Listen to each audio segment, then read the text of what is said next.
আসসালামু আলাইকুম, আরও একবার স্বাগতম জানাচ্ছি মাই ক্লাসরুমে। আমাদের এখনকার আয়োজনে থাকবে 22 জানুয়ারি 2024-এর জন্য ডেইলি কারেন্ট অ্যাফেয়ার্স। শুরু করব নিয়মিত আয়োজনটি, সাথেই থাকবেন। যারা দেখছেন, যদি ভালো লাগে অবশ্যই লাইক কমেন্টস করবেন। আপনাদের লাইক কমেন্টস আসলে আমাদেরকে উৎসাহিত করে নতুন করে টিউটোরিয়াল তৈরি করতে। আর কে কী জন্য দেখছেন সেটি আমাদেরকে কমেন্টস করুন। হতে পারে চাকরি কিংবা ভর্তি পরীক্ষার জন্য। কে কী জন্য দেখছেন সেটি আমাদেরকে জানাবেন, জানতে চাই।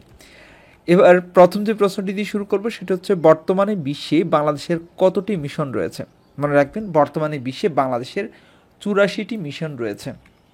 বিশ্ব অর্থনৈতিক ফোরাম WEF এর বার্ষিক বৈঠক 2025 কোথায় অনুষ্ঠিত হচ্ছে?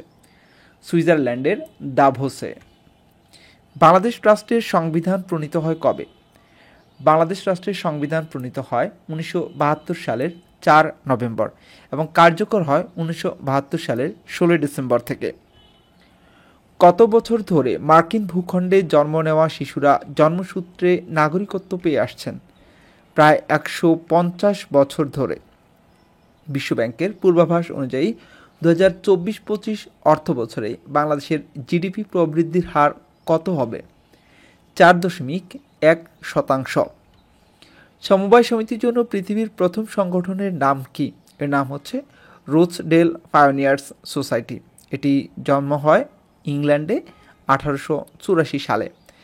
তাহলে সমবায় সমিতির জন্য পৃথিবীর প্রথম সংগঠনটি হচ্ছে রোচডেল পায়োনিয়ার্স সোসাইটি। 26তম আন্তর্জাতিক রোবট অলিম্পিয়াড এ বাংলাদেশ দল মোট কতটি পদক জিতেছে? 26তম আন্তর্জাতিক রোবট অলিম্পিয়াডে বাংলাদেশ জিতেছে 10টি, যার মধ্যে 2টি স্বর্ণপদক, 4টি রৌপ্য পদক এবং 4টি ব্রোঞ্জ পদক। পার্বত্য চট্টগ্রামের শান্তি চুক্তি সই হয় কত সালে? 1997 সালের 2রা ডিসেম্বর। কাফকো এর পূর্ণরূপ কি? এর পূর্ণরূপ হচ্ছে কর্ণফুলী ফার্টিলাইজার কোম্পানি। ঢোলভাঙ্গা নদী কোন জেলায়? ঢোলভাঙ্গা নদী হচ্ছে ব্রাহ্মণবাড়িয়া জেলায়। বাংলাদেশ ব্যাংক মূল্যস্ফীতি নিয়ন্ত্রণের চেষ্টা করছে কিভাবে? পলিসি রেট বৃদ্ধি করে। ঘোনাপাড়া সীমান্ত কোন জেলায়? ঘোনাপাড়া সীমান্ত জয়পুরহাট জেলায়। দ্বিতীয়বারের মতো যুক্তরাষ্ট্র কোন চুক্তি হতে নাম প্রত্যাহার করেছে? প্যারিস চুক্তি। হুতি আন্দোলনের জন্ম কোথায়? হুতি আন্দোলনের জন্ম ইয়েমেনের সাদা শহরে। চীনের ক্ষমতাসীন রাজনৈতিক দল কোনটি? চায়না কমিউনিস্ট পার্টি, সংক্ষেপে CPC। মনরো ডক্ট্রিন এর জনককে? জনক হচ্ছে জেমস মনরো। 24 বার গ্র্যান্ড স্লাম জয়ী কোন খেলোয়াড়? তিনি নোভাক জোকোভিচ।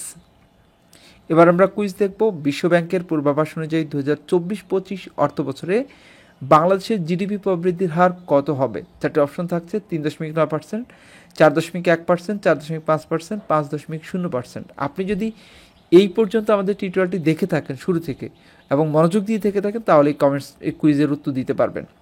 এবং সেটি আমাদেরকে কমেন্টস করুন। যাচ্ছে আজকের হাদিসে।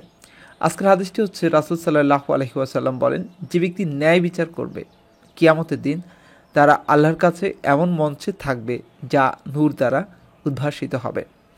এটি সহিহ মুসলিমের 1827 নম্বর হাদিস। আজ এ পর্যন্তই। আল্লাহ হাফেজ।